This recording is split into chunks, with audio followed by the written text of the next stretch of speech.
Hi everybody, this is Mike Deary from Rock Guitar Power, and in this video I'm going to show you how to tune your guitar to drop C. Okay, so drop C is very similar to drop D tuning, only lower. What I'm going to do is first tune all my strings down a whole step, and then tune the big E string down to a C. So we're going to start out, and we're going to do this with a tuner. I definitely recommend using a tuner for drop C because the pitches are a lot lower and they're going to have a lot more tendency to shift, so you want to double check yourself. I also recommend using a chromatic tuner. I like this Korg CA30 because it's small and easy to use, but more importantly it's chromatic, meaning that it tells you what note you're actually playing.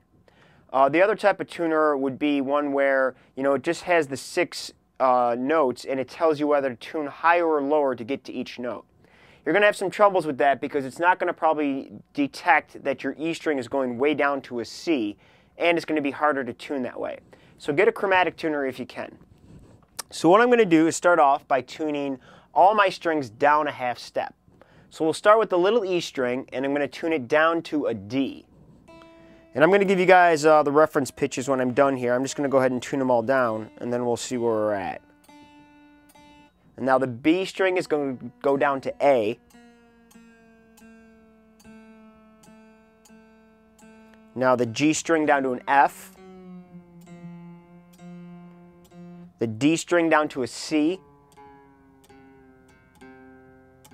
The A string down to a G. And the E string down to a D.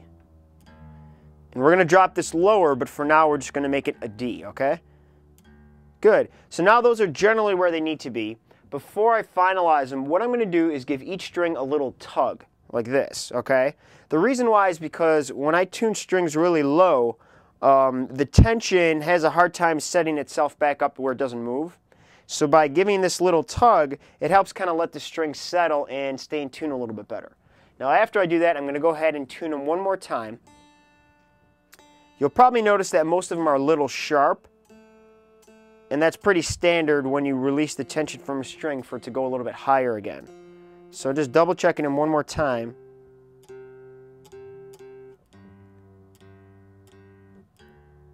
Good.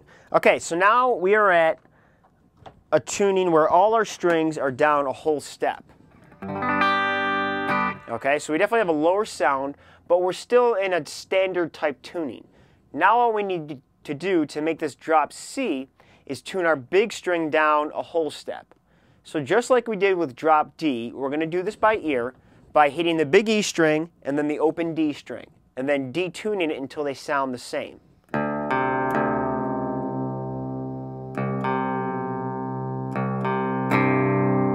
Okay, good. So you can hear that both pitches are even and they sound the same. And so now that gives us drop C tuning. All right, I'm going to switch on to some distortion here to get a good heavy sound. And now with playing, you can see that I got that really low heavy sound. So because we're in drop C, playing a power chord is just like in drop D. We just lay our first finger flat and we're good to go. All right. Good, so that's drop C tuning. It's definitely easy to do on anything with a fixed bridge. This type of tuning can be done on Floyd Rose guitars or a floating tremolo, but the process for doing that is a little bit different, so be on the lookout for a video to show you how to do that. Basically what you got to do is go to the back of the guitar, take off your back plate, and reset the springs to get the tension right. But as I said, we'll show you that in another video. So now just have fun. Rock out, and we'll see you soon.